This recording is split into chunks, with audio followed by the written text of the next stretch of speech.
திருக்குறள் படித்தவர்களுக்கு ஒரு கவியை இங்கு நினைவுபடுத்துறேன். சுவை ஒளி ஊறு ஓசை நாற்றம் என்ற ஐந்தின் வகைதறிவான்கட்கே உலகு. அதானே? சுவை ஒளி ஊறு ஓசை நாற்றம் என்ற ஐந்தின் வகை தெரிவான்கட்டே உலகு. இந்த சுவை ஒளி ஸ்பரிசம் ஊறு சத்தம் ஓசை இவைகளுடைய தன்மை எப்படி அவை நடைபெறுகின்றன என்பதை ஒரு மனிதன் உணர்ந்து கொண்டால் அவன்தான் உலகத்தை அறிந்தவன், அவன்தான் வாழ முழுமையாக தெரிந்து கொண்டு வாழ்பவன் என்பது அந்த கருத்து.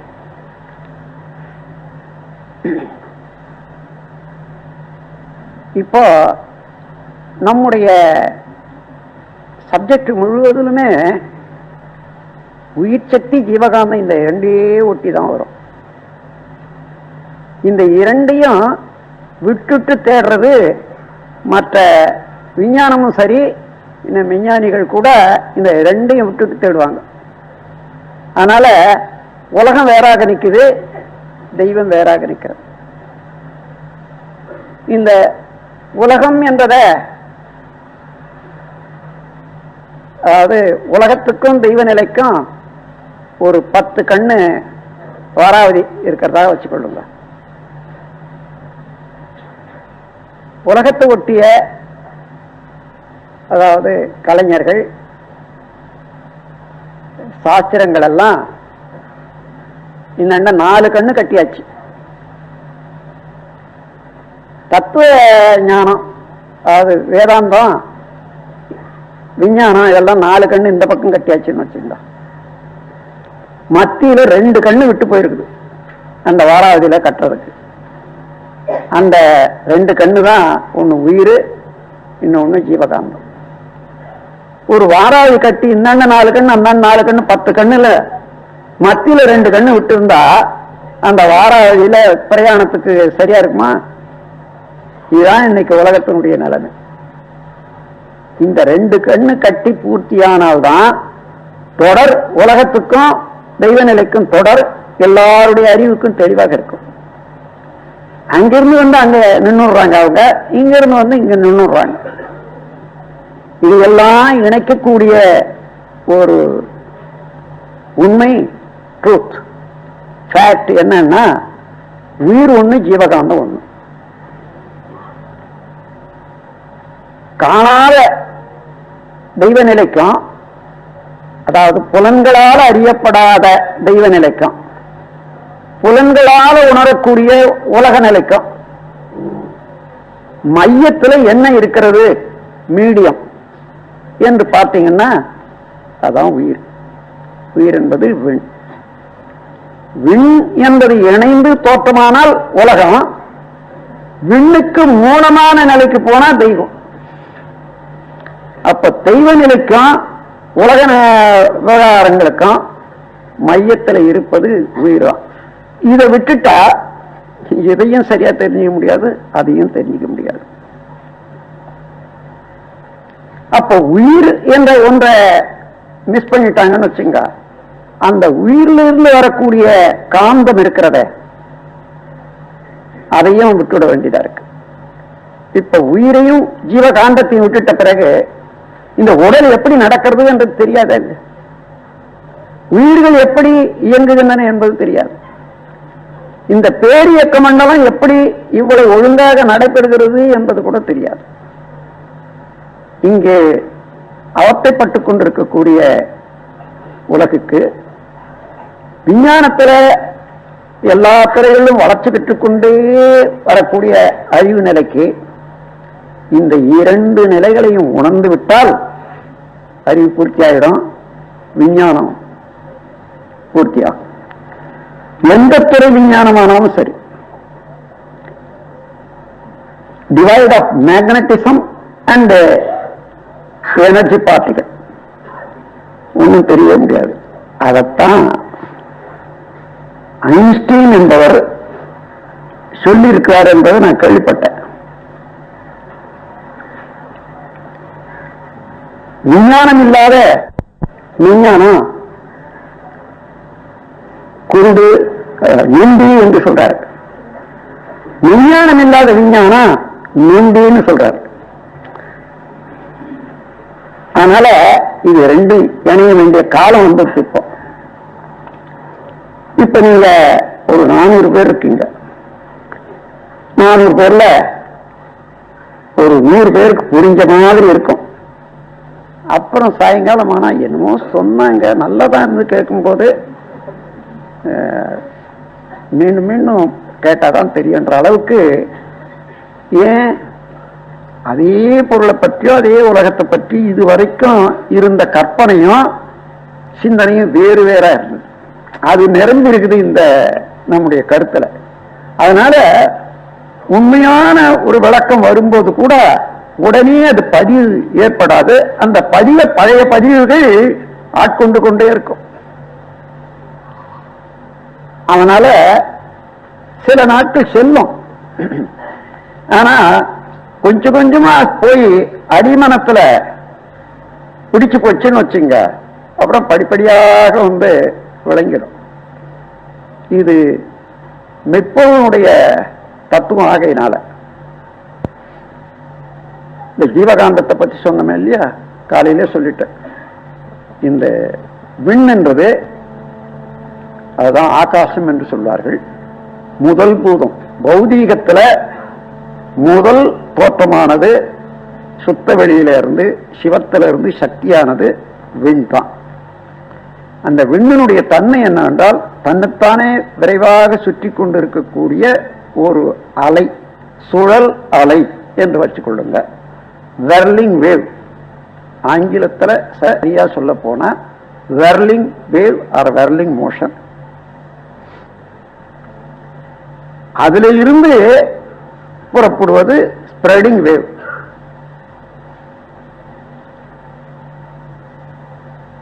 அப்போ இந்த வெர்லிங் மோஷன் என்றதுக்கும் ஸ்ப்ரெடிங் மோஷனுக்கும் ஒரு வித்தியாசம் உண்டு.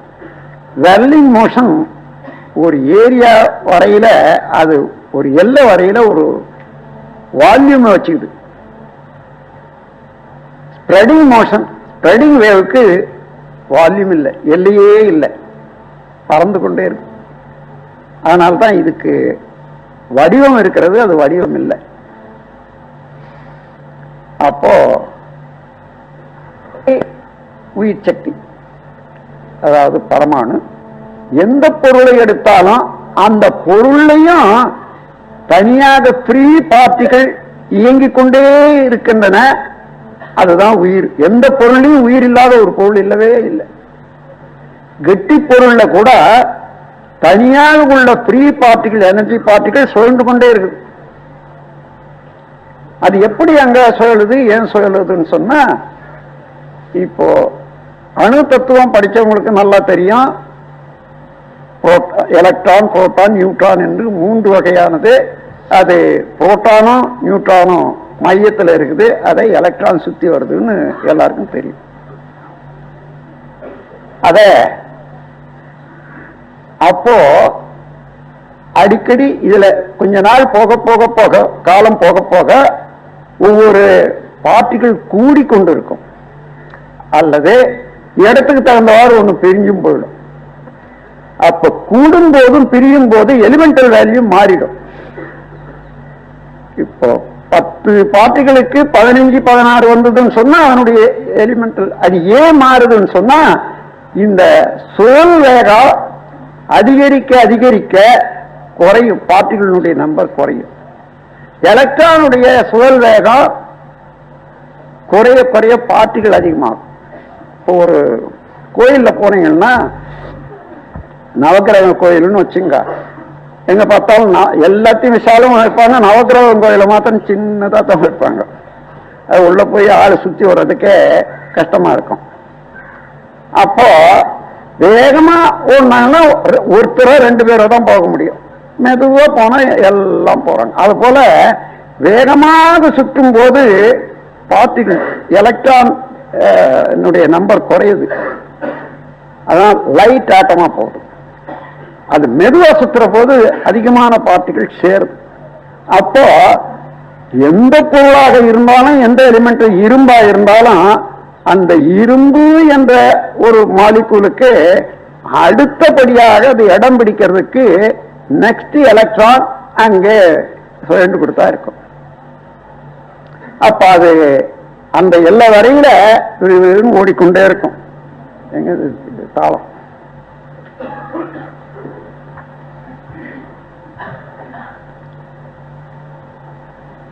இப்ப இது கெட்டியா இருக்குது.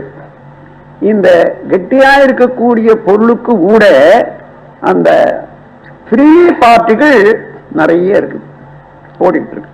இப்ப அத இங்க தட்டின உடனே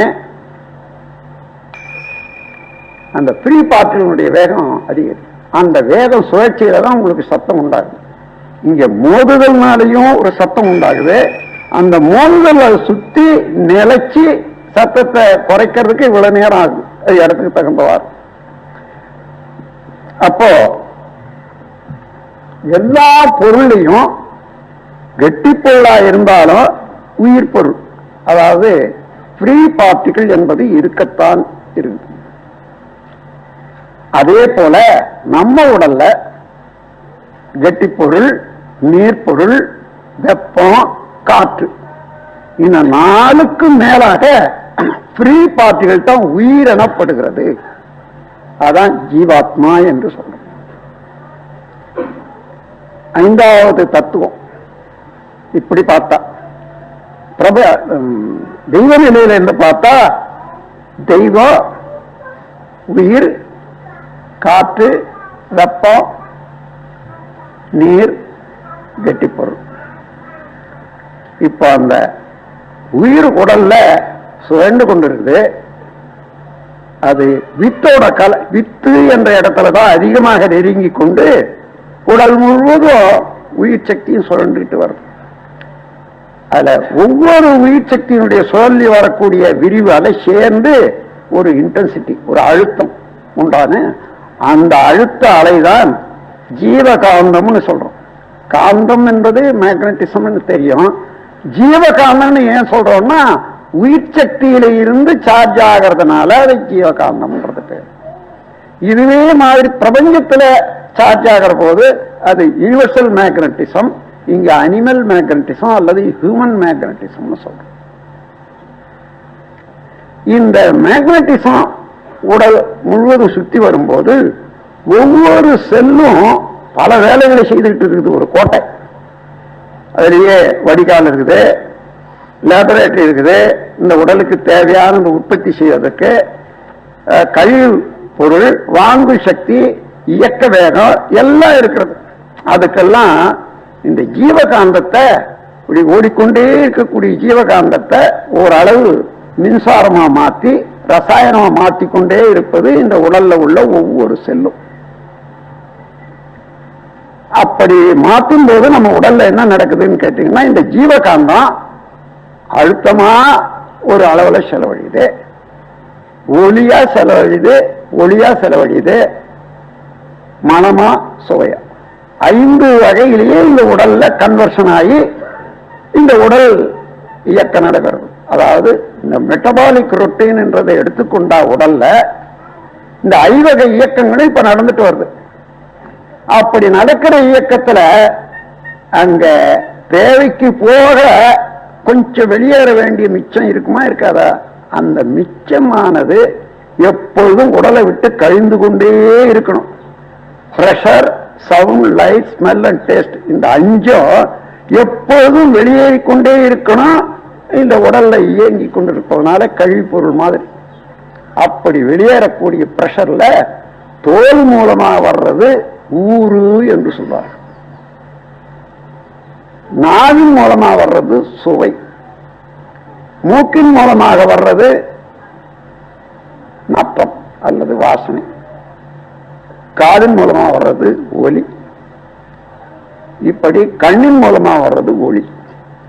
அப்ப நம்ம உடல்ல இருக்கக்கூடிய வெளியேற வேண்டிய வத்துக்கள் அதற்குரிய கருவியின் மூலமாக எப்பொழுதும் வெளியேறிக்கொண்டே இருக்குது. அப்படி மனிதனுடைய உடல்ல இப்படி வெளியேறிக் கொண்டிருக்கக்கூடிய ஒரு பொருள் அழுத்தம், ஒளி, ஒலி, சுவை, மனம் ஒரு யூனிட் என்று வச்சுக்கோங்க. 1 unit of pressure or 1 unit of sound இப்படி வெளியேறிக்கொண்டே இருக்குதுன்னு வச்சுங்க. இப்ப இந்த சம் டோட்டல் இயக்கம்னா உணர்வு என்பது மனிதனுக்கு சம உணர்வாக இருக்குது. இந்த சம உணர்வு என்ன ஆகுது என்று பாருங்க. இப்ப 1 யூனிட் இந்த காதுல இருந்து நமக்கு வெளியேறிக்கொண்டே இருக்குது, இது போய்கொண்டே இருக்கு. ஆனா 2 யூனிட் சவுண்டு 2 யூனிட் சவுண்ட் அங்க எங்கேயாலும் இருக்குன்னு வச்சுங்க. இப்படி போற சவுண்டு அங்க போன உடனே அது தேக்கம் தடை, அதுக்கு மேல அதுல போக முடியாத அங்கேயே தேங்க. அப்படி தேங்கின உடனே அந்த சவுண்ட் ரிஃப்ளெக்ட் ஆகுது. இங்க அங்கே 2 யூனிட் இருக்குதுன்னு சொன்னா ஒரு இடத்துல, அது திரும்பி இங்க வந்து தாக்குது பாருங்க காதுல. தாக்குன உடனே நம்ம ஜீவகாந்த சக்தி அந்த 2 யூனிட் அளவுக்கு கன்வர்ஷன் உயருது காதுல. ஜீவகாந்த சக்தி ஒண்ணுதான், கொலை மாதிரி. காதுதான் இப்ப அத ஒலியாக மாத்தணும். ஒலியாக மாற்றக்கூடிய கருவி காது. இப்ப 1ல இருந்தது இப்ப 2க்கு உயர்த்துது. முன்ன இருந்ததுக்கும் இப்ப உயர்ந்ததுக்கும் உள்ள வித்தியாசம் இருக்குது பாருங்க. அத உணர்தலாக பெறுகிறோம். ஓ சத்தம், அந்த 1 வரைக்கும் வெளியில சத்தம் இருக்குதுன்னு வச்சுங்க, நமக்கு சத்தமாக தெரியாது, சமம், அதனால தெரியாது. எப்போ ஒரு உணர்வு என்பது ஏற்படுகிறது என்றால் நம்முடைய இயல்பான அளவுக்கு மேலாக உயர்ற போது நம்முடைய உயிர் சக்தி கன்வர்ஷன் ரேட்டு உயருது according to the atmospheric disturbance. அப்படி உயரும் போது அதுதான் உணர்வாக பெறுகிறோம். அப்போ முன்ன இருந்ததை விட தூண்டுதல்னால, அதாவது வெளி தூண்டுதல்னால நம்முடைய ஜீவகாந்தம் கன்வர்ஷன்ல, அதாவது மாற்றத்துல உடனடியா அதுக்கு தக்கவாறு ரெஸ்பான்ஸ் உண்டாகுது. சத்தம், ஒளி கூட அப்படிதான். நம்ம உடல்ல ஒரே ஒரு யூனிட் ஒளி இருக்குதுன்னு வச்சுக்கோங்க. ஆனா அதை விட 2 யூனிட் ஒளி இருக்குமே, ஆனால் உடனே அதுக்கு சமமாக நம்ம ஜீவகாந்த சக்தி கண் மூலமாக அந்த 2 யூனிட் வரைக்கும் உயர்ந்துவிடும். 3க்கு உயரம், 10க்கு உயரம். அப்பதான் அந்த வெளிச்சம் பார்க்கணும்.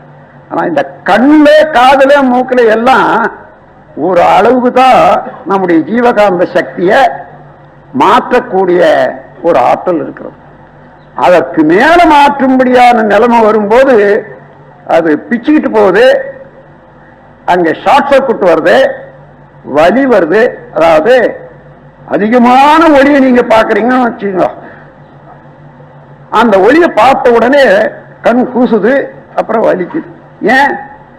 அந்த ஒளி அளவுக்கு அது தொடர்பு கொண்டதுனால நம்முடைய ஜீவகாந்த சக்தி உடனடியாக கன்வர்ஷன் ரேட்டு அந்த ஒளி அளவுக்கு உயருது.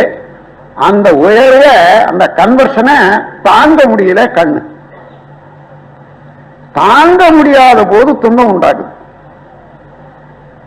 அதே போல காது, அதே போல மூக்கு. இப்படி இந்த 5 உடல்ல நடக்கிற ஜீவகாந்த சக்தியினுடைய கன்வர்ஷன்ல எப்பொழுதும் சுவை, ஒளி, ஊறு, ஓசை, நாற்றம் என்ற 5ம் எப்பொழுதும் ஓடிக்கொண்டே இருக்குது. அது எந்த எந்த சுற்றுப்புறத்தில் இருக்கக்கூடிய ஒரு தன்மையோட தொடர்பு கொள்ளும் போது அந்தந்த அளவுல அது உயர்ற போது நம்முடைய ஜீவகாந்த சக்தி செலவு இருந்ததை விட கன்வர்ஷனால செலவு ஜாஸ்தி ஆகுது. அப்படி செலவு ஜாஸ்தி ஆகிற போது நமக்கு ஒரு 100 யூனிட் எப்பொழுதும் ஸ்டாக் இருக்குதுன்னு வச்சுங்க. தினம் 10 யூனிட் வருது, 10 யூனிட் செலவழியுது. 100 யூனிட் ஸ்டாக், அதுதான் மினிமம் கிரிட்டிக்கல் லெவல் வச்சுக்கோங்க. அதுக்கு மேல தினந்தோறும் நம்முடைய இயக்கத்துல 1 யூனிட் 2 யூனிட் சர்ப்ளஸ் வரும். தூங்கி எழுந்திருக்கிற போது சர்ப்ளஸ் இருக்கும். அப்போ ஏதாயிலும் பார்க்கிறோம், கேட்கிறோம். அந்த சர்ப்ளஸ் வெளியாகிற வரையில இன்பமா இருக்கும். ஏன்னா சர்ப்ளஸ் என்பது தேக்கம். அந்த தேக்கத்துல ஒரு இறுக்கம் இருக்கும், அந்த டென்ஷன். அது லேசான மியூசிக் கேட்டாலோ அல்ல ஏதாவது நல்ல கண்ணுக்கு பார்வையானது இருந்தாலோ, நல்ல ஒரு மெல்லிய வாசனை இருந்தாலோ உடனே லேசா கன்வர்ஷன் ரேட்டு கூடி அது இனிமையாக இருக்கிற, இன்பமாக இருக்கிற. அது தொடர்ந்து இன்னும் கொஞ்ச நேரம் போனா அதுவே துன்பமாயிடுது. ஒரே இன்பம் கொஞ்ச நேரத்துக்கு பின்னால துன்பமா மாறுது. அது போதும்னு தெரியுது. ஏன்னா சர்ப்ளஸ் ஆக இருந்தது சர்ப்ளஸ் கழிஞ்சு போச்சு. அதன் பின்னாக இது conversion touches the minimum critical level, it goes down. அதாவது அது எவ்வளவு இருக்கணுமோ இந்த உடலுக்கும் மனதுக்கும் அந்த குறைஞ்சபட்ச அளவுக்கு கீழே போற போது ஒரு வெறுப்புணர்ச்சி, இன்கன்வீனியன்ஸ் தெரியும்.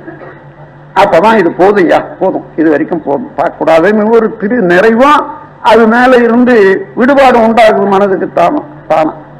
இல்ல தொடர்ந்து இருக்க இருக்க ஒவ்வொரு நிமிஷம் மேல மேல இதுவாகி அதுவே துன்பமாக மாறுகிறது. அப்போ இன்பமும் துன்பமும் எப்படி உண்டாகிறது என்பதை கண்டுபிடிச்சாங்க. இந்த ஜீவகாந்த சக்தி பொருட்களோட புலன்கள் மூலமாக பல பொருட்களை தொடர்பு கொள்ளும் போது செலவாகிறத கொண்டு, அதான் காக்னிஷன், எக்ஸ்பீரியன்ஸ், டிஸ்கிரிமினேஷன் சொன்ன பாருங்க. காக்னிஷன் தெரிஞ்சு கொள்றோம், இங்க சத்தம், அதான் காக்னைஸ் பண்றது. இந்த சத்தத்தை விட இன்னொரு இடத்துல அதிகமா இருந்து விரிந்து கொண்டே இருந்த ஒலி அங்க போய் தடையுக்கு திரும்பிச்சு, திரும்பின ஒலி அதனுடைய அளவுக்கு நம்முடைய அளவை உயர்த்தியது. அப்ப முன்ன ஒரு யூனிட்ல இருந்து இப்ப 5 யூனிட் கன்வர்ஷன்ல வந்தது காதுல. இதுதான் உணர்தல், ஒலி உணர்தல் வச்சுக்கிறோம். இப்படி ஒவ்வொரு புலன் மூலமாகவும் செயல்படும் போது முதல்ல இன்னது நடக்குதுன்னு தெரிஞ்சுக்கிறது காக்னிஷன். ஒரு இருப்பை உணர்ந்து கொள்றோம். அப்படி உணர்ந்து கொள்ளும் போது அதோட தொடர்பு கொண்ட காரணத்தினால முன்னை செலவான சக்திக்கு இப்பொழுது செலவான சக்திக்கும் இருக்கக்கூடிய வேற்றுமை காரணமாக இனிமையாக இருக்கலாம், துன்பமாக இருக்கலாம். அதிகமாக செலவானா துன்பமாக இருக்கும், அல்லது சமமாக மிச்சம் கழிவாக இருந்தால் இன்பமாக இருக்கும். அதுவும் கருவி தாங்கக்கூடிய அளவில் இருந்தால் இன்பமாக இருக்கும். ஆகையினால இன்பமும் துன்பமும் எங்க இருக்கிறது என்று சொன்னால், it is only in the conversion of our personal magnetism. நம்முடைய ஜீவகாந்த சக்தி செலவையதை பொறுத்து தான் இன்பமாகவோ துன்பமாகவோ இருக்கிறது என்பதை தெரிந்து கொண்டா நாம் ஒரு இன்பம் என்று அதிகமாக இன்னும் அனுபவிக்கலாம்னு போறோமே, அப்ப கொஞ்சம் போக போக துன்பமாக மாறிவிடும். அப்படி அதிகமாக அனுபவிக்க இருக்கக்கூடியதை வாரி இறைச்சி விடுறோம். நம்முடைய சொத்து அதுதான் உடலையும் மனதையும் பாதுகாக்கக்கூடியது ஜீவகாந்தம். அந்த ஜீவகாந்தத்தை வாரி இறைச்சி விடுறோம். அப்போ அதிகமான இன்பம் என்று எதை அனுபவிச்சாலும் சிறிது நேரத்தில் அது துன்பமாகவே மாறிவிடும். காரணம் என்னன்னா, அது அதிகமாக அதை தாங்கல, சக்தி தாங்கல, கருவி தாங்கல, அல்லது உடல் தாங்க முடியல, அதிகமாக செலவு பண்றதுனால. அதை வச்சுதான் வள்ளுவர் சொல்றது, சுவை, ஒளி, ஊறு, ஓசை, நாற்றம் என்ற 5 வகை தெரிவான்கட்டே உலகு. இந்த பிரபஞ்சத்தை உணர்ந்து கொள்ள வேணுமானால் இந்த 5 நிகழ்ச்சிகளை பற்றி தெரிந்து கொள்ள வேண்டும் என்று சொல்லுது. இப்போ இந்த உடல் அளவுல ஜீவகாந்தமும் அவனுடைய செயல்பாடும் நீங்க பார்த்து கொண்டீங்க. இப்போ இந்த ஜீவகாந்தம் ஒழுங்காக ஒலி, சுவை, ஒளி, ஊறு, ஓசை என்றதாக எப்படி மாறுகிறது என்று பார்க்கிற போது ஒவ்வொரு பொருளையும் அதே போல மாறிக்கொண்டுதான் இருக்குது. ஆனால் சாதாரண பொருளுக்கும் உயிருள்ள பொருளுக்கும் என்ன வித்தியாசம் என்ற போது, ஜீவன் என்று சொல்லக்கூடிய எந்த பொருளையும் போலாரிட்டி அமைந்து 5 பூதங்களும் ஒழுங்காக இருக்கும். அதாவது கெட்டிப்பொருள், நீர் பொருள், வெப்பம், காற்று, உயிர் என்பது 5 இருந்து அந்த சர்க்கிள் சீலிங் வந்துடும். ஒழுங்காக அந்த ஜீவகாந்தம் ஓடிக்கொண்டு இருக்குமே. ஆனால் அங்க எந்த இடத்துலயாயிலும் டிஸ்டர்பன்ஸ், அணு அடுக்கு சீர்குலைந்த உடனே அதை தெரிந்து கொள்ளுது அந்த ஜீவன். அதான் துன்பமாக. அது சரியாக இருந்தால் இன்பமாக உணர்ந்து கொள்ளுது. இன்பமும் துன்பமும் ஒரு சின்ன ஜீவனாக இருந்தாலும் உணர்ந்து கொள்வது போலாரிட்டி அமைப்பும் சீல்டு மேக்னட்டிசம். அது உயிர் பொருள். இந்த இரண்டு எங்க அற்று போனாலும் உயிரற்றது. திடீர்னு உயிர் போயிடுதுன்னு வச்சுங்க. உயிர் போயிடுனா உயிர் போன உடனே ஜீவகாந்தம் போயிடுது. அப்ப இந்த உடம்பு என்ன உயிர் பொருள்னு சொல்ல முடியுமா? இப்போ அந்த மாதிரி அது சாதாரண கல்லு மண்ணு அது போல ஆயிப்போம். அது போல இந்த உயிர் பொருளுக்கும் உயிரற்ற பொருளுக்கும் ஆர்கானிசம் இன்ஆர்கானிக் மேட்டர்ஸ்ன்னு சொல்லுவாங்க. இன்ஆர்கானிக்னா ஒரு அசேதன பொருள் என்று சொல்லுது உண்டு. அதுக்கு இந்த போலாரிட்டி அமைப்பு சரியா அரேஞ்சு ரோ இல்ல. அந்த மேக்னட்டிசத்துல சீலிங், அதாவது ரவுண்டா வந்து ஒழுங்கா ஓடிக்கொண்டு இருக்கக்கூடிய கனெக்ஷன் இல்லை, சர்க்கிள் கனெக்ஷன் இல்லை. இதுதான் வித்தியாசம்.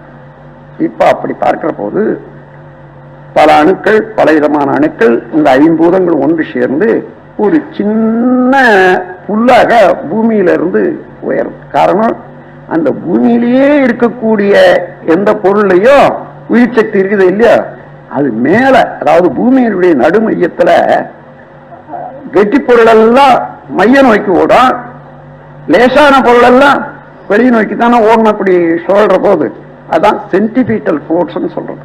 அதனால்தான் நாம இங்க நிக்கிறோம், நம்ம இழுத்து பிடிச்சிக்கிட்டு இருக்குது இப்போ உலகம். அது சுத்தி இந்த பக்கம் சுத்தி வந்தாலும் கூட நாம வந்து கீழே வளர்றது இல்லை. கீழே நமக்கு கீழே என்றத கால் பக்கம் தான் கீழே. அதனால எந்த பக்கம் போனாலும் பூமி மேல இருக்கிற மாதிரி தெரியும். அப்படி வரும்போது பூமியில இருந்து உயிர் சக்தியானது மேல பொத்துக்கிட்டு வெளியேறது பாருங்க. அப்படி வரும்போது அதுல திரவம், அதாவது நீர்த்தன்மை ஏற்பட்டு அதுல போலாரிட்டி அமைஞ்சு போச்சுன்னா அதோட வெளியே வருது. வெளியே வர்ற போது சிறுக சிறுக சிறுக இருந்து முதல் தோன்றியது புல். ஜீவன் சொன்னா முதல் தோன்றியது புல். அந்த புல்லுக்கு ஓரறிவு பொருள், அதாவது தொட்டா தெரியும். அணு அடுக்கு சீர்குலையுது தெரியுது. ஆனா கிள்ளனும் மற்ற ஜீவன்களை ஒரு கிள்ளினா வலி இருக்குதே, அது போல புல்லுக்கு மரத்துக்கு கூட இருக்கணும்.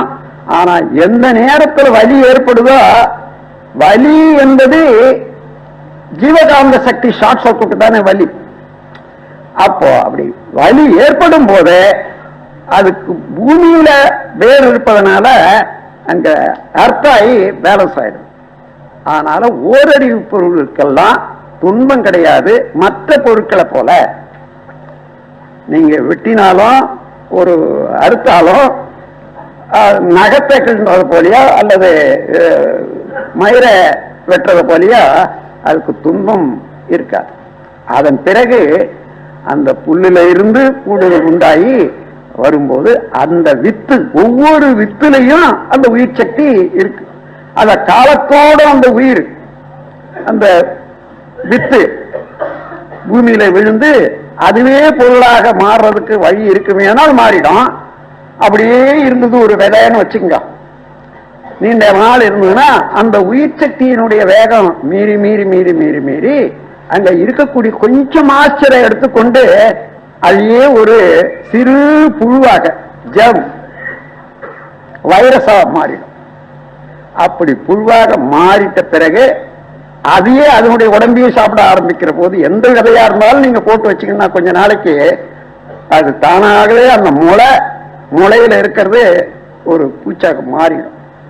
ரெண்டாவது அறிவு, ஓரறிவுல இருந்து ரெண்டாவது அறிவு பிறக்குது, ஜீவன் பிறக்குது. அதன் பிறகு அதுதான் புழு. புழுக்கு ரெண்டு உணர்வுகள், ஒன்று தொட்டா தெரியும், இன்னொன்று தனக்கு வேண்டியது ஒத்துக்கொள்றது இன்னது என்றது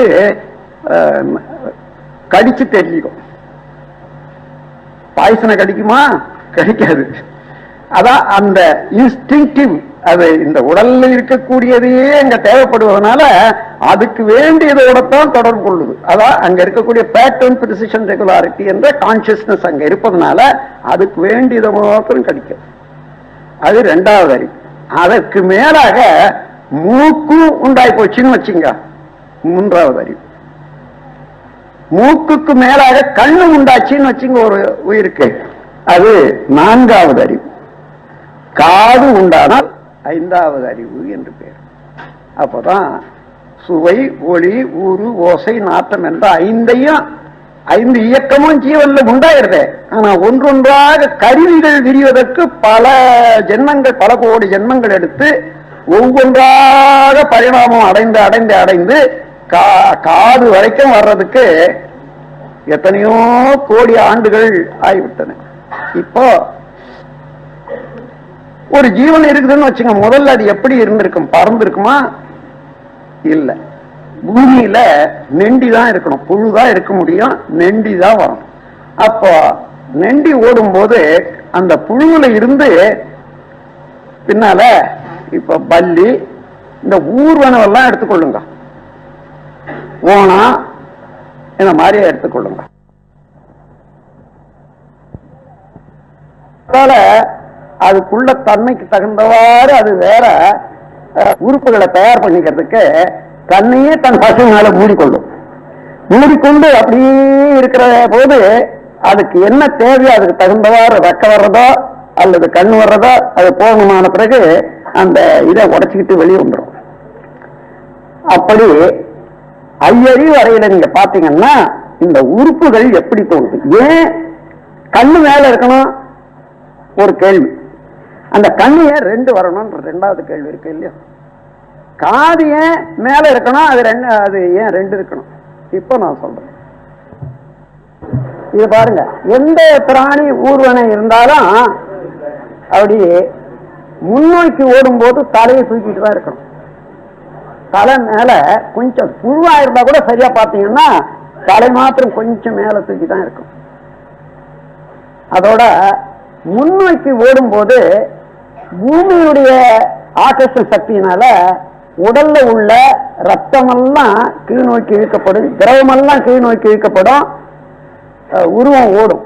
உருவம் ஓடும் போது இங்க உணவு உண்ற உணவு ஜீரணமான பிறகு அது கழிவு வேணுமானால் இப்ப முன்னோக்கி போய்கொண்டே இருப்பதனால கழிவு பொருள் வர்றதுக்கு தானாகவே இங்க வந்து முட்டி அங்க ஒரு பொத்தல் வந்து ஆசனவாய் பின்னால வந்துருக்கு. ஒளி, ஓசை, பார்வை, அதாவது ஒளி, ஓசை, நாட்டம், இந்த மூன்றும் சுவை உட்பட அலை தானே, அதாவது ஜீவகாந்த அலை தானே மாறுது. அப்படி மாறி ஒளியாக மாறுகிறதுன்னு வச்சுங்க. இது வெளியேற வேணுமானால் மேல்புறமாக தான் வெளியேறணும். அது இப்போ ஒரு வீட்டில் கூட புகை போட்டோம்னா எங்கேயாவது ஒரு ஓட்டை மேல்புறமாக கிட்ட இருந்ததுன்னா அந்த பக்கம் தான் போகும். அதே போல இந்த உடல்ல இருந்து வெளியேற வேண்டியது மேல்புறமா பார்த்தா தலைதான் தூக்கிட்டு இருக்குது. அங்க தலைப்பக்கமா வந்து அந்த சவுண்டு, வெளி சவுண்டோட வெளி ஒளியோட வெளி ஒளியோட தொடர்பு கொள்ளணும். அப்படி தொடர்பு கொள்ளும் போது பீரிட்டுக்கிட்டு அந்த ஒளி வரும்போது எந்த ஜீவனா இருந்தாலும் இடகலை பிங்கலைன்னுட்டு, அதாவது இடப்பக்கம் சில நேரம் மூச்சு போடும். ஏன்னா இரண்டு ஜீவன்கள் சேர்ந்து உற்பத்தி ஆனதுனால ஒவ்வொரு ஜீவனும் அது தாய் தந்தை என்ற முறைப்படி இடகலையும் பிங்கலையும் எப்பொழுதும் மாறி மாறி வந்து கொண்டே இருக்கும். அப்போ இந்த மாறிக்கொண்டே வர்றதுனால என்ன ஆகுது, நம்முடைய உடல்ல கூட சில சமயம் வலப்பக்கம் சுவாசம் வரும், சில சமயம் இடப்பக்கம் சுவாசம் வரும். இடப்பக்கம் சுவாசம் வர்றபோது இந்த லெப்ட் சைடு, அதாவது ரத்த ஓட்டம் கூட நேரடியாக ஓடுதுன்னு நாம் நினைக்கிறோமே, நேரடியாகவே ஓடிக்கொண்டே இருந்தாலும் அதோட சுழற்சி எந்த பக்கம் சுவாசம் வருதோ அதுக்கு தகுந்தவாறு அந்த சுழற்சி வேறுபடும். இந்த பக்கம் இருந்தால் இந்த பக்கம் சுழற்சி. அப்போ காற்றும் அப்படிதான் ஓடும். நீங்க அதை கண்டுபிடிக்கணும்னா வலப்பக்கம் சரியா கரெக்டா சுவாசம் ஓடுற போது மூத்திரம் பெஞ்சு பாருங்க, அது சுழண்டு வலப்பக்கம் தான் போய் விழும். இதெல்லாம் ஏன் பார்த்தாரு இவருன்னு நீங்க நினைக்க வேண்டாம்.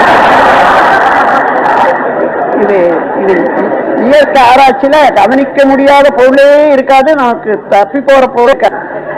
அப்போ இடப்பக்கம் வரும்போது இடப்பக்கம் தான் சுழண்டு வரும். அதே போன்றுதான் உடல் உறவுல வித்து கழிகிற போது கூட வலப்பக்கம் சுழண்டு வந்து அது சரியாக பிடிச்சதுன்னா ஆணாக பிறக்கிறது, இடப்பக்கம் சுழண்டு வந்தா பெண்ணாக பிறக்கிறது என்றதை கண்டுபிடிச்சு நிர்ணயம் பண்ணியிருக்காங்க நம்முடைய யோகிகள். அதுபோல இந்த சுழற்சி வெளிச்சம் தொடர்பு வந்துடுது. அது சுழற்சி கண்ணுல இருந்து அந்த சுழற்சி வெளியாகணும்னு சொன்னா அந்த சமயத்துல வலப்புறம் இருந்ததுன்னா கொஞ்சம் சாய்ந்து இந்த பக்கம் வரணும் பாருங்க. அங்க இருந்து வெளியேறி அந்த கருவி அமைஞ்சது கண்ணு, வலப்புறம் கண்ணு. இடப்புறமாக சுத்தி அமைந்தது இடப்புறம் கண்ணு. அதே போல ஒலியும் வலப்புறம் இடப்புறம்னு வெளியே வந்த போது அங்கே அத துவாரம் பொத்தலை வச்சுக்கொண்டு காது என்ற கருவி உண்டாச்சு. அதே போல மூக்கு. இப்படி இந்த ஐம்புலன் கருவிகள்ல முக்கியமான கருவிகள் எல்லாம் மேல இருக்கிறதுக்கு காரணம் என்னன்னா அது தலை மேல இருக்கு. அது ஓடும்போது தலை மேல இருக்கு. அது மாத்திரம் இல்ல, இந்த 7 தாதுக்கள்ல ஒரு ஜீவன்ல ரசம், ரத்தம், சதை, கொழுப்பு, எலும்பு, மஜ்ஜை, சுக்கிலம். ரச, ரத்த, மாம்சம், மேதை, அஸ்தி, மஜ்ஜை, சுக்கிலம் என்று சான்ஸ்கிரிட்ல சொல்லுவாங்க. தமிழ்ல ரசம், ரத்தம். அதாவது நாம உண்ற உணவுல முதல்ல அந்த ஹைட்ரோகுளோரிக் ஆசிட் சேர்ந்து ஜீரணமாகி பிரிச்சு எடுத்துடுது. ரசம் மாத்திரம், ஜூஸ் மாத்திரம், மிச்சம் சக்கைய வெளியே தள்ளிடுது. அதுல ஒரு பகுதி ரத்தமா மாறுது. ஒரு பகுதி ரத்தமா மாறுதுன்னா மிச்சம் என்ன ஆகுதுன்னு கேள்வி வந்துடும் இல்லையா? அதான் மூத்திரம். ஒரு பகுதி ரத்தமா மாறுது, அதுல ஒரு பகுதி சதையா மாறுது ரத்தத்துல. அந்த சதையில எங்க எந்த அளவு வெண்ணெய், அதாவது எண்ணெய் பசை இருக்குதோ அதெல்லாம் கொழுப்பா மாறுது. அந்த கொழுப்புல இருந்து கால்சியம் பிரித்தெடுக்கப்பட்டு எலும்பாக மாறுகிறது. எலும்பு உற்பத்தி ஆகும் போதே அதுல இருக்கக்கூடிய போரஸ், அதுல ஓடக்கூடிய ஒரு திரவம் மஜ்ஜைன்னு சொல்றோம். அந்த மஜ்ஜையில இருந்து எசன்ஸ், அதுதான் வித்து. இப்ப 7 தாதுக்கள் இந்த உடல்ல, உணவுல இருந்து 7 தாதுக்கள் ஒன்னிலே இருந்து ஒன்றாக பிரியுது. அப்படி வர்ற போது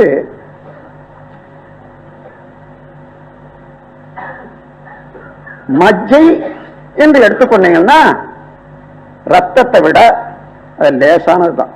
கொழுப்புல இருந்து பிரிஞ்சதுனால லேசான வஸ்து. அதாவது எடையில அது என்ன டென்சிட்டி, ஒண்ணுக்கு ஒண்ணு ஸ்பெசிபிக் கிராவிட்டி எடுத்தா அது லேசானது. அப்போ கொழுப்புல இருந்து பிரியக்கூடிய கால்சியம், அந்த கால்சியத்தில் இருந்து பிரியக்கூடிய மஜ்ஜை, இந்த மூன்றும் இப்படி ஓடிக்கொண்டே இருக்கக்கூடியதுல இந்த ரத்த ஓட்டத்துல இது கொழுப்பு எங்க வந்து நிற்கும்னு பாருங்க. இதுல இந்த பிரிஞ்சதுன்னா மேலதான் வந்து நிற்கும் கொழுப்பு. அந்த கொழுப்புல இருந்து கால்சியம் என்ன பண்ணுது, நேர அடை கட்டிக்குது. அந்த கால்சியத்து உள்ள மஜ்ஜை ஓடுது, முதுகெலும்பு உற்பத்தி ஆச்சு. இந்த முதுகெலும்பு உற்பத்தி ஆகிற போது இது முன்னோக்கி சென்று கொண்டே இருக்குது பாருங்க. இந்த உற்பத்தி இங்கேயோட நிற்க முடியல, அது தொடர்ந்து ஒழுங்கி வருது பாருங்க. இதுதான் வாழும். அப்படி தொடர்ந்து ஒழுங்கி வரும்போது வாழும். அப்படி அப்படியே இருந்து இந்த இயக்கத்துல மத்தியில ஒரு பெரும் பகுதி இங்க சேர்மானம், அதாவது ஸ்டாக் ஆகி அதுதான் மூளை. அப்ப மூளை எதுவோ, இங்க மூளை எதுவோ அதுதான் இங்க மத்தியா இருக்குது. அதுவேதான் இங்க வாழா இருக்கு, இடத்துக்கு தகுந்தவாறு மாறும். இப்படி வந்து வளர வளர வளர வளர இப்ப குரங்குன்ற இடத்துல நிற்க வந்துடுதுன்னு வச்சுங்க. அப்ப மேல் பக்கமாக உண்டுது இல்லையா மஜ்ஜை எல்லாம், மேல் பக்கமாக உண்ட வாழு குறைவு, தானாகவே வாழு குறைவு. வாழு குறைய தலை பெருசாக்கும். அதுதான் ஜீவ இன பரிணாமத்துல அந்தந்த ஸ்பெசி உற்பத்தி ஆகிறதுக்கு ஒண்ணுல இருந்து ஒண்ணு உற்பத்தி ஆகிறதுக்கு அதுக்கு பல தலைமுறைகள், அந்தந்த சூழ்நிலை, வெப்பதட்ட ஏற்றத்தாழ்வு இவைகள் எல்லாம் காரணமா இருக்கு. எல்லா உயிர்களும் எல்லா இடத்துலயும் அப்படியே உற்பத்தி ஆச்சுன்னு நினைக்கிறதுக்கு இல்லை. ஒரு இடத்துல ஒரு ஜீவன் உற்பத்தி ஆகிருக்கும், அந்த இடத்துல சீதோஷ்ணத்துக்கு தகுந்தவாறு, அப்புறம் கடல்ல அல்லது வெள்ளத்துல அல்ல பூமி பிளவு கொண்டதனால ஏற்பட்ட ஒன்றிலிருந்து ஒன்றில மாறுவதனால இப்படி எத்தனையோ நிகழ்ச்சிகள் நடந்தது. இப்போ பூமியினுடைய அளவு 28 பாகம்னா மொத்த சர்ஃபேஸ்ல, மிச்சமெல்லாம் தண்ணி தானே. இதே ஆரம்பத்தில் இருந்ததுன்னு எண்ண வேண்டாம். ஆரம்பத்தில் தண்ணியினுடைய பாகம் தான் அதிகமாக இருந்தது, தண்ணியாகவே இருந்து அப்புறம் நடுமையத்திலிருந்து அந்த சென்ட்ரிபியூட்டல் போர்ஸ்னால வெளியேறப்பட்டதுதான் இப்போ சர்ஃபேஸ். அதனால இப்ப இருக்கக்கூடியதுல இனிமே வர வர வர பூமி தான் அதிகரிக்கும். பூமியினுடைய நில அளவுதான் பரப்பு ஏற்படும். அப்படி பரப்பு ஏற்படுற போதுதான் பூமியில அடியில கடலுக்கு அடையில இருக்கக்கூடியது நடுமையத்துல ஏற்பட்டு சில இடங்கள்ல அப்படி அப்படியே தூக்கி விடும், 1000 மைல் அளவுக்கு தூக்கி விடும். அதுதான் டெசர்ட். பாலைவனங்கள் டெசர்ட் ஆயிரக்கணக்கான மைல்களுக்கு ஏற்படுவது அதுக்கு முன்ன கடலடியில் இருந்தது. அப்படிதான் கொஞ்சம் கொஞ்சமா அதன் பிறகு அது மாறி வருதுன்னு வச்சுக்கோ. இத அந்த காலத்துல இருந்த இந்த பரிணாமத்தை கண்டுபிடிச்சவங்க ஜீவ இன பரிணாமத்தை இப்படி பிரிச்சாங்க. முதல்ல எந்த பொருள் தோன்றி இருக்கும்போது உலகத்துல தண்ணி தானே இருந்தது. தண்ணீர் உற்பத்தி ஆகக்கூடிய பொருள் என்ன? மீன். அதான் கடவுள் மீனாக அவதரித்தான் என்ற போது சாதாரண மக்களுக்கு கதை வேணுமே, அப்படி ஒருத்தன் பின்னால வந்தவன் கதை கட்டினான், மச்சாவதாரம். அதன் பிறகு பூமிக்கும் கடலுக்கு இடையில வாழக்கூடிய ரெண்டுக்கும் வாழக்கூடியது எதுவாக இருக்கணும்னு கண்டுபிடிச்ச போது ஆமை, மச்சம், கூர்மம். அதன் பிறகு பூமியில எந்த பொருளும் ஏற்படாத முன்ன உண்பதற்கு புல்லு தவிர, புல்லுல இருக்கக்கூடிய கிழங்கு தவிர இல்லாத போது எந்த ஜீவன் உற்பத்தி ஆகிருக்கும்னு பார்க்கிற போது தோண்டி கிழங்கு சாப்பிடக்கூடியது பன்றி ஒன்றுதான், மச்ச, கூர்ம, வராகம். அதன் பிறகு மனித உருவத்துக்கும் இந்த கால்நடைகளுக்கும், கால்நடைகளிலிருந்து தான் வந்திருக்கணும் மனிதன். ஆனால் எந்த துறையில வந்திருப்பான்னு இப்ப பின்னால கண்டுபிடிச்சது குரங்குல இருந்து வந்திருக்கான்றது கண்டுபிடிச்சாங்க.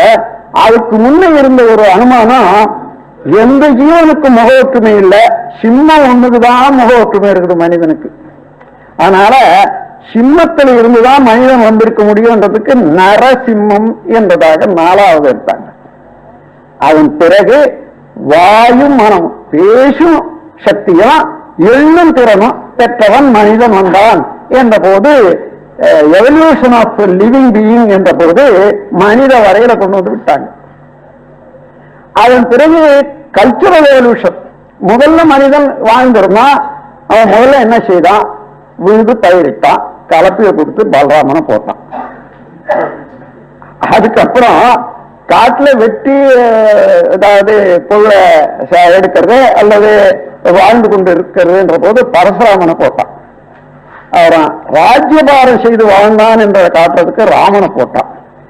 எல்லா விதமான களியாட்டங்களும் காண்பிக்கிறதுக்கு கிருஷ்ணனை போட்டான். இப்ப அதுக்கு பின்னால இதை 9 வரைக்கும் கொண்டு வந்தாங்க. பின்னால ஒவ்வொருத்தரும் ஒவ்வொரு விஷயம் மாறினாங்க. அதனால யாருன்னு என்னையும் கண்டுபிடிக்க முடியல. கலிக்காதாரன்னு சொல்லிவிட்டாங்க.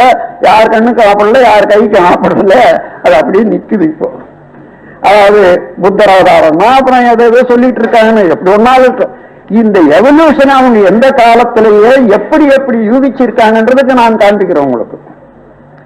ஆகவே இந்த முறையில வந்த பிரபஞ்சம் பெரிய கோலமான இந்த பிரபஞ்சம் அந்த ஸ்டாட்டிக் போர்ஸ்னால, அழுத்தத்தினால அது எல்லாவற்றையும் அழுத்திக்கிட்டு இருக்கு. அழுத்தம் என உண்டு ஆற்றி ஒன்றை கொண்டே அணுகுகளாய் அண்ட கோடி அனைத்துமாக்கி, அந்த அழுத்தம் தான் தனக்குள்ளாகவே இருந்தது. இன்னரண்ட் போர்ஸாக இருந்தது. அதுதான் தனியா பிரிஞ்சு வரும்போது இப்போ பார்ட்டிகளாக பிராக்ஷனல் ஆக்ஷன் சக்தி ஆச்சு. இப்ப சக்தி சிவம், இந்த சக்தியில இருந்து சிவத்தில இருந்து வரக்கூடிய அலை, இந்த ரெண்டும் சேர்ந்து யூனிவர்சல் மேக்னட்டிசம். இந்த ரெண்டு விட்டுட்டீங்கன்னா எந்த தத்துவமும் பூர்த்தி ஆகாது.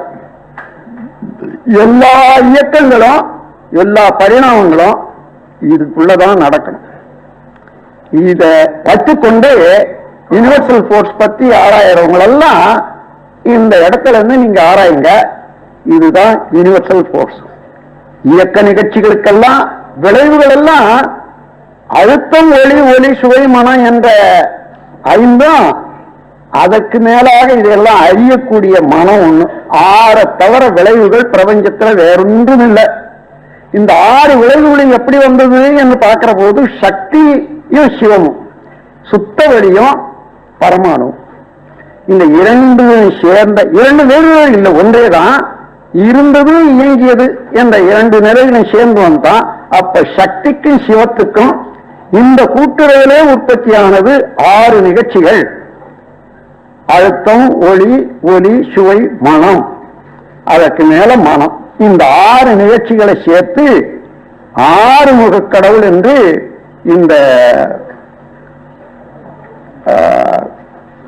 கௌமார சமயம் என்றதுல அந்த காலத்துல கொண்டு வந்தது. அதுதான் கௌமார சமயம். அது வரையில சிவம், சக்தி, வைணவம், சூரியன் வழிபாடு இவைகளெல்லாம் ஒன்னொன்னாக சைவ சமயம், சாக்த சமயம், வைணவ சமயம், சௌர சமயம் வந்து இங்கதான் கௌமார சமயம்னு அந்த இயற்கைய 6ஆக பிரிச்சாங்க. அது வரையில இந்த விளக்கம் கொடுக்காதனால கொடுத்திருக்காங்க. அந்த கொடுத்த உடனே இந்த 6க்கு 6 முகம் வச்சு, 6 முகம் இருந்தா கையில்லாத என்ன பண்றது, 12 கையும் வச்சான். என்ன, ஒரு தலைக்கு 2 கை, இந்த கணக்கு போட்டு 12 கையை வச்சு இது ஆக்கிட்ட பிறகு இந்த தத்துவம் விட்டு போச்சு. அது வெளிப்புறமாக ஒரு சடங்காக ஆக்கிட்ட பிறகு உட்புறமான உள்ள கருத்து போச்சு. அதன் பிறகு சித்தர்கள் வந்த காலத்துல இவைகளெல்லாம் உணர்ந்த போது இந்த 6 இந்த உலகத்துள்ளாதான் இருக்குது, சக்தியும் இருக்குது, சிவமும் இருக்குது.